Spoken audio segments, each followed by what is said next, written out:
namhla usikhumbule thina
shongo ukuthi impela uNkulunkulu ngaba ngiqalanga kahle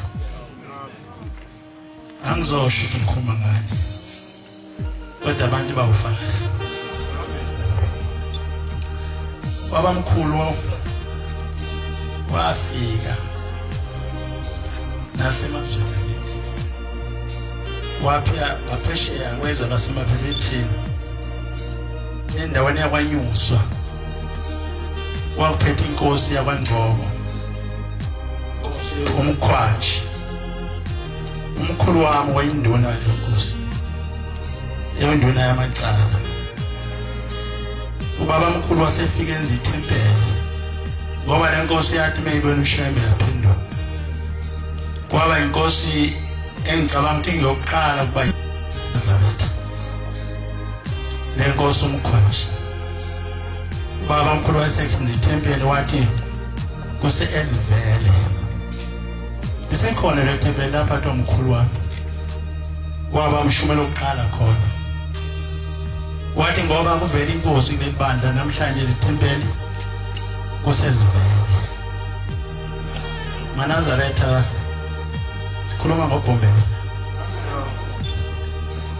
wayesenduna ubhombela sekuphakamela wayesebizwa lapha endaweni yasemishini eNanda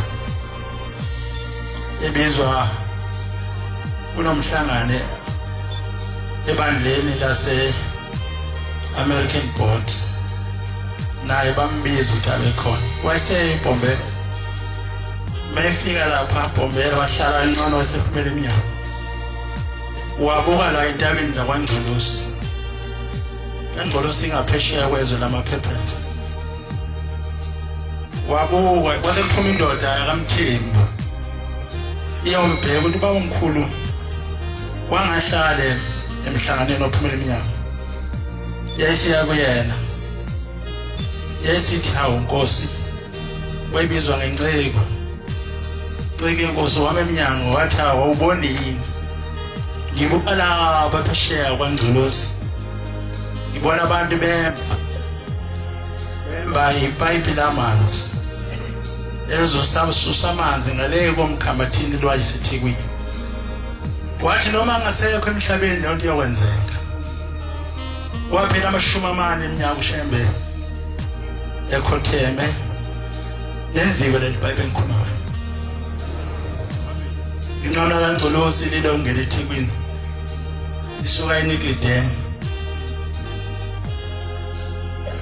uthi kule ndoda ephumela kuyena eminyango uthi kunje wena ukaniwe yini uthi ayinwe Nkosi angakana uthi awukanwa uthi uzakanwa uthi sikuseduze ngimengana uthi kanwa-ke ngoba khona engifuna ukusho kuwe yaseganwa le muntu uthi lalela masuganiwe wena umngakho uyothi beqala ukuzibula uyothola abafana bama wena ngikhuluma ngoNkulunkulu emhlabeni manje yothi beqala ukuthola abantwana athola amawenda babafana inyanga ezule ikhuluma kaningi lenda uyothola abantwana ababili abangafani. Uma ephinda futhi ekhulela umkakho, uyophinda futhi athola abantwana ababili ababafana. Ukhona Mthembu wathi ngiyezwa ba. Angazi ngoba ikholwa indaba.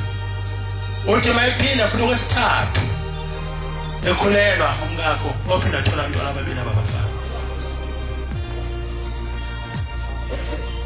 Ithi nyanga izolo mayikhuluma le ndaba, ithi ngiyabazi labo bafana. Babili ithi emva kwalokho ngasaphinda abathola abanye. Umuntu onjani lo? Bese ngathi ushembe uNkulunkulu. Sisho uNkulunkulu owubani kanti? Nkosi busise likuzwile. Amen.